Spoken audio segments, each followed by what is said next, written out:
tumatawag ah. Hello? Hello po? Sino po ito? Ay po kuya, ako po yung tindera na pinagpaludan nyo kanina. Bakit po kayo napatawag ate? May sasabihin kasi ako sa iyo kuya. Okay, sige po, ano po yun? Medyo word to sasabihin ko kuya, wag ka sanang magagalit. Sige po, ano po ba sasabihin ninyo? Humingi kasi ako ng sign na kung sinong huling lalaki ang hahawak sa kamay ko bago umulan, yun ang magiging jowa ko. Ha? Naku ate, hindi ko naman hinahawakan yung kamay nyo. Hinawakan niyo po kuya nung nagbayad kayo kanina, nung nagpaload po kayo. Teka, alam mo, hindi ko sinasadya yun, tsaka madami naman ang bumibili dyan ah. Pero ang sign kasi kung sino ang huling makakahawak ng kamay ko at biglang uulan. Eh ikaw naman ang huling nakahawak ng kamay ko bago umulan eh. Naku ate, seryoso ba to? Baka nasasobrahan ka lang kakanood ng teleserye, tsaka hindi totoo yung mga ganung bagay. Pero parang nag-slow motion kasi kanina nung papalapit ka pa lang eh. Lalo na nung inalis mo na yung helmet mo. Ngayon lang ako nakaramdam ng ganito. Alam mo ate, hindi ko alam kung nagbibiro ka lang. Pero sorry, hindi na po ako pwede.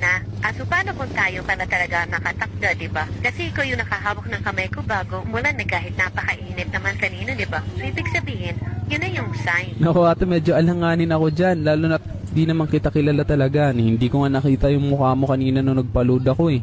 Kaya sa iba na lang po, pasensya na po talaga. Eh dito ka naman ata palagi dumadaan eh, kaya pwede mo na ako makita. Baka magbago ang isip mo pag makita mo ako. Alam mo kasi matagal na akong single, mga 2 years na. Kaya nanunungkot na talaga ako. 2 years? Medyo matagal-tagal na nga po ah. Bakit po ba kayo naghiwalay? Nagsawa na kasi sa akin. Ginamit lang ako ng ginamit. Binigay ko naman lahat, pati motor, mga pyesa, lahat ng kailangang i-upgrade sa motor niya, binigay ko. Kada nag-rides, pinapayagan ko, binibigyan ko ng panggasolina. Lahat ng gusto niya, binigay ko.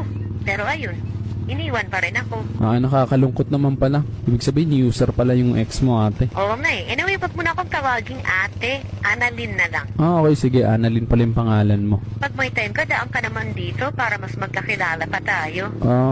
Pwede naman. Ayan, at pag kailangan mo ng load, magsabi ka lang. Ililibre kita ng load. Tsaka pag nagugutom ka, daan ka lang dito sa tindahan ko anytime.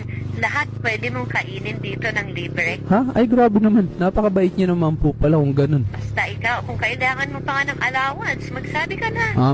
Hindi na po, pero salamat po sa mga offer mo, Mama Annalyn. Basta ikaw, basta bumalik ka lang dito, ako bahala sa'yo, okay? Sige, salamat. Sige na, bye na. Ingat ka sa pagmumotor ha, madulas ang kalsada. Okay, sige, salamat. Bye.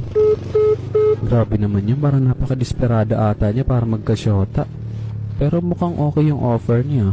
Libre lube, pati pang gas, at pwede ko pa daw kainin kahit anong paninda niya.